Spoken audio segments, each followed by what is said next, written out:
Good morning and welcome to the new edition of Better Thyself. We often see at social gatherings in groups that some people are liked immediately while others are not. It's very hard to say why you like someone. Maybe it's their goofy smile, maybe it's their wit, maybe you simply like them. You receive some vibrations coming from them and you seem to connect them. And that establishes a different communication, and everybody wants to be liked. How to be liked has been a subject of research and discussion for a long time. And today I'm going to tell you some psychological tricks that can make people like you immediately. And when I say immediately, I mean immediately. First is, if you want a person to like you, try to imitate him. Try to copy the person whom you like to like. The first reason is flat imitation is the best form of flattery. But I'm not talking of imitation, I'm saying copying or imitating in a different sense. Copy the body language, gestures, facial expression. What I'll call it a mirroring. And mirroring is a psychological term which in common language would mean mimicking another person's behavior, how the person talks, how the person reacts, how he gestures. And the New York University, in a research, called it chameleon effect, which occurs when the people unconsciously mimic each other's behavior. And that mimicry facilitates liking. In this research by the New York University, 72 men and women worked on a task with a partner. And the partners either mimic the other person's behavior or they didn't. And the researchers videotaped the interaction. At the end of the interaction, we could anticipate how much they liked their partner. And the participants are more likely to say that they like their partners when their partner mimic their behavior. So try to be a mirror copy of the person whom you admire and whom you want to like you. That's the first psychological tip. The second is spend more time around the people you are hoping to befriend. Familiarity breeds contempt, but it also breeds communication. The mere exposure effect. People tend to like others if they are familiar. You go to a place, crowded place, and you see a familiar face. You may not even have known it, but if you have seen it at half a dozen events, you at least smile. So try to be around people you want to befriend. And this was amply demonstrated by psychologists at the University of Pittsburgh, where the women posed as students in the university psychological class. Each woman showed up in a different number of times, and very experimenting showed that the male students was more than with others because those 4 men were coming more often and they had not interacted with anyone. They would come and go and they come and go. But the 4 women who came regularly for a longer period had better reaction than the other women. And that too without any verbal or written communication. The third is compliment people. People will always associate the adjective to use to describe other people with your personality. It is a spontaneous trait transference. So whatever your trait is, that stands transferred, and the person who likes you would have a better vibe. A study was published in the Journal of Personality and Social Psychology, and they found that this effect occurred even when people who knew certain tastes did not describe the people who talked about them. Whatever you say about other people influences how people see you. If you're always critical, people will look at you as an honest man but a critical man. But if you're genuine and kind, people will associate you with those qualities. The reverse is also true.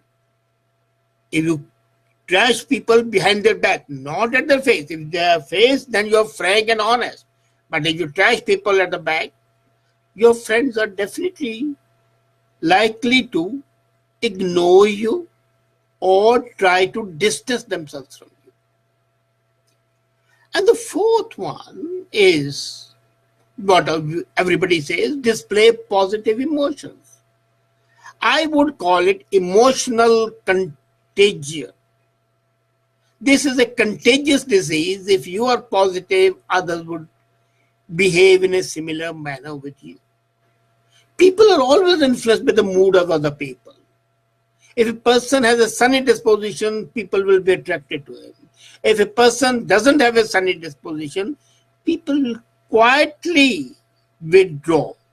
They may not comment.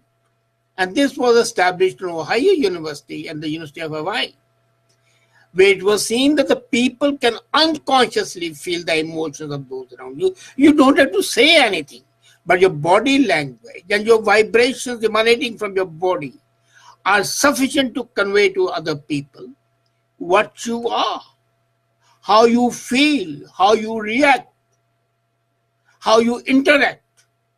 And if you display positive emotions, you keep on smiling, saying hi and hello, people will say, okay, this guy is a friendly guy at least.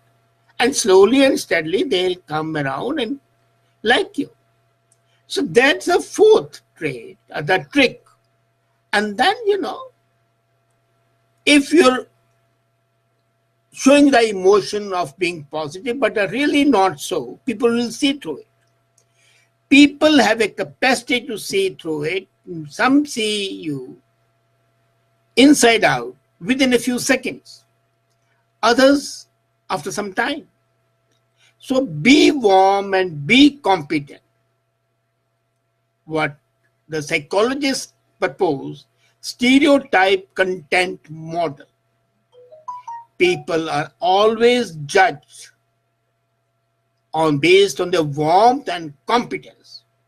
If you portray yourself as a warm person, and a warm person basically means friendly, non-competitive, then people can trust you.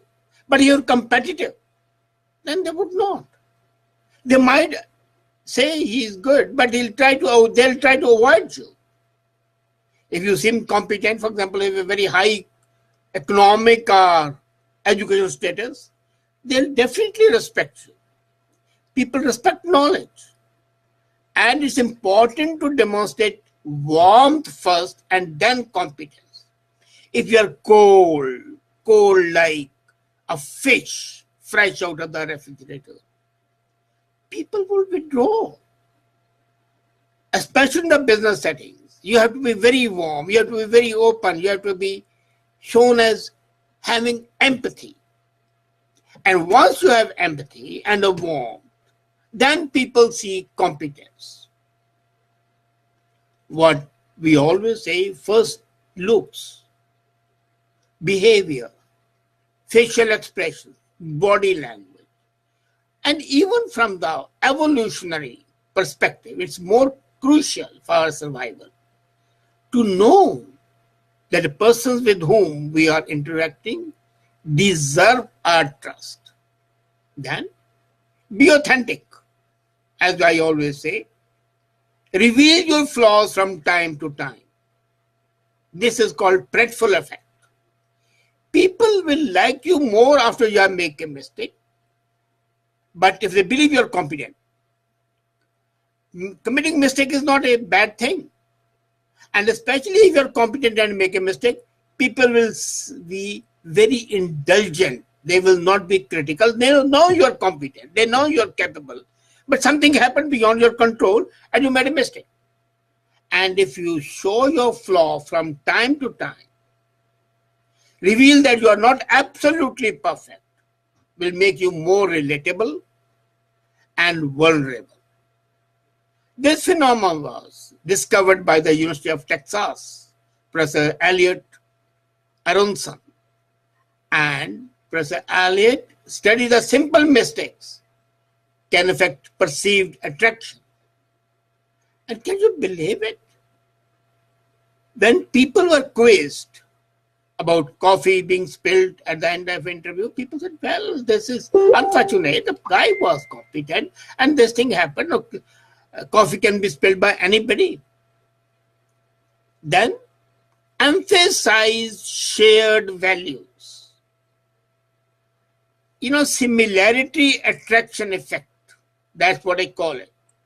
If both of you are in that group where you have shared values of, say, gender parity or concern for the poor or disdain for the poor, both things.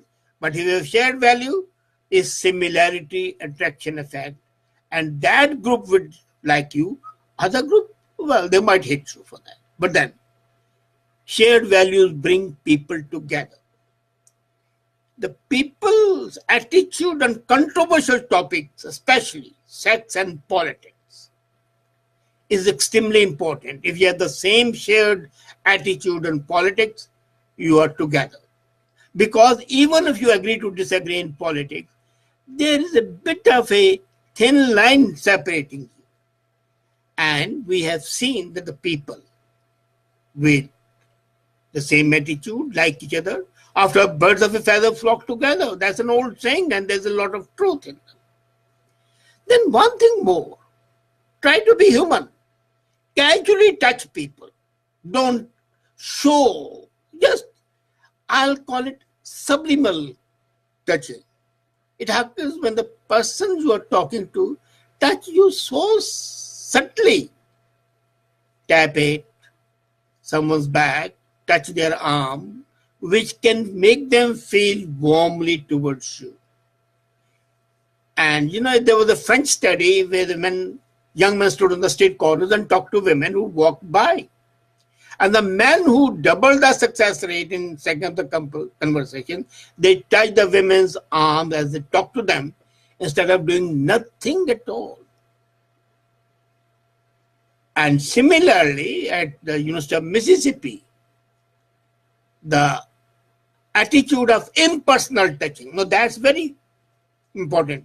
You're touching, but there's no suggestion of any underhand ideas. And then, you might have seen if you've gone to a restaurant, sometimes the waiters come and briefly touch you on the hand as they're returning their change. And these earn significant higher tips than who don't touch their customers. And next is smile. There was a study in the University of Wyoming where 100 undergraduate students stood and looked at the photos of another woman in one of the four poses, smiling in an open body position, smiling in a closed body position, and not smiling at all in either of the positions. So the four positions were there. And people saw that regardless of the body position, the smiling women were liked more than the women who were not smiling. And smile, as I said, is like a sunny day on December month. I mean, all of a sudden the sun comes out and how nice you feel. So man comes smiling and then naturally you feel, wow, this is a man. Then see the other person the way they want to be seen. It's a self-verification theory.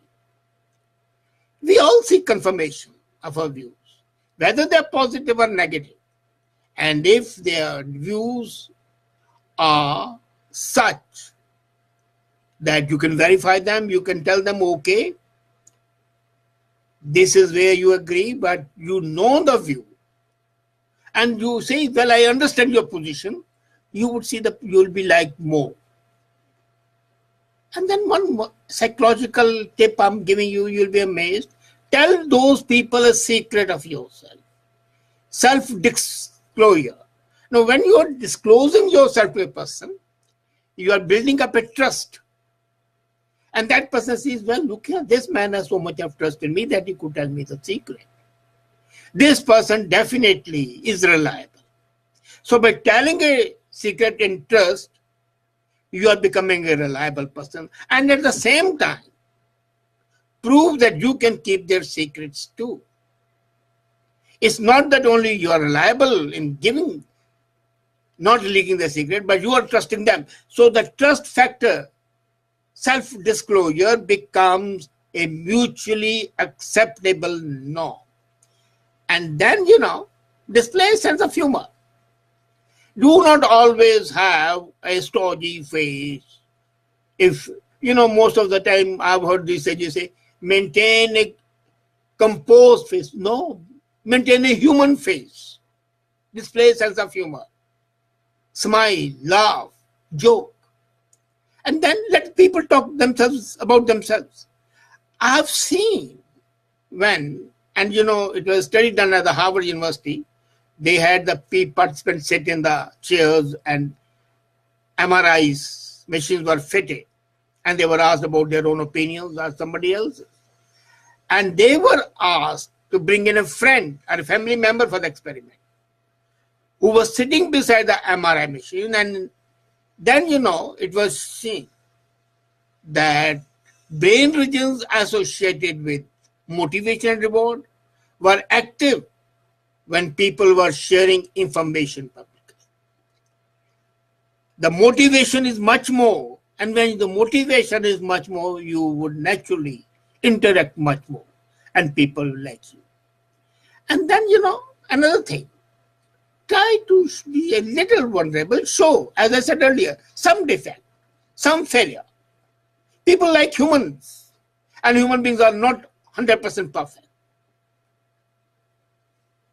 Well, talking about myself, I know my imperfection, and that's egoism.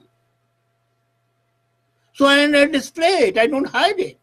So people can understand that, look here, as a human being, I'm egoist, so fine. If my other qualities are not that bad, they'll accept it, and they do. And then act like you like them. Even if you don't like, act that you like them. This is reciprocity of liking. When you like a person, you can be sure he'll like them. It's a word is a mirror. You look at it and it'll smile at it and it'll smile back at you. You hate it and it will hate you. So the human relations are dependent on that. But these 16 psychological tricks are there which you can learn and usefully exploit them in making people like you and make this world a great place to live in. You're bettering thyself and bettering thy environments. And when you better thyself and better thy environment, the result is pure, unadulterated happiness. Well, be happy, be aware, be authentic, be honest, be human. Thank you.